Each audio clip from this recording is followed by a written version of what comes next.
پیا ہی نہیں. صلاح الدین کی حاجت غازی کی ضرورت, ہمارے عشق میں مضمون سازی کی ضرورت. فقط جلسہ میلاد سجانے سے مسئلہ حل نہیں ہوتا ہے, مسجد خالی نمازی کی ضرورت.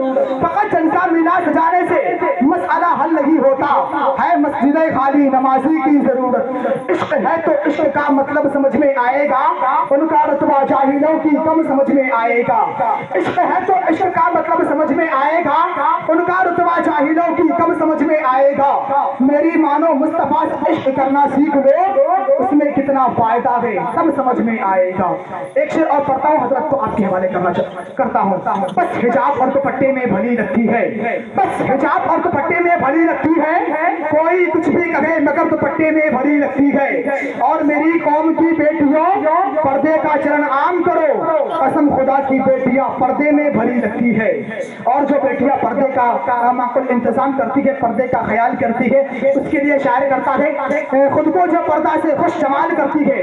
تمام تر علماء کے حوالے سے پڑھتا ہوں کہ خود کو جو پردہ سے خوش جمال کرتی ہے, جناب فاطمہ زہرا اسے مالا مال کرتی ہے. ایسی بیٹیوں کو میں جنتی سمجھتا ہوں, لمحہ لمحہ پردے کا جو خیال کرتی ہے.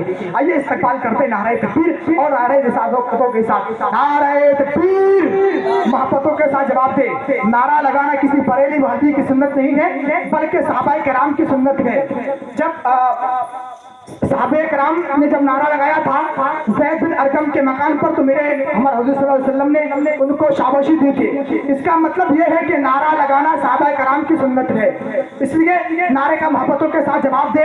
بیوی نے کہا, بیوی نے شوہر سے کہا محبت کرتے ہو؟ شوہر نے کہا بہت زیادہ. شوہر نے کہا بہت زیادہ. بیوی نے کہا میں مر گئی تو کیا کرو گے؟ شوہر نے کہا پاگل ہو جاؤں گا. بیوی نے کہا کہ میں مر گئی تو کیا کرو گے؟ شوہر نے کہا پاگل ہو جاؤں گا. بیوی نے کہا کہ دوسری شادی تو نہیں کرو گے؟ شوہر نے کہا پاگل تو کچھ بھی کر سکتا ہے.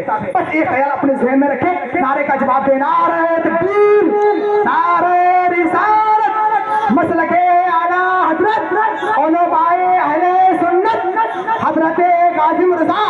نعرہ تکبیر, نعرہ رسالت. اب مجھے اگلا نہیں پچھلا زمانہ چاہیے, ایک ہی دانہ ہو.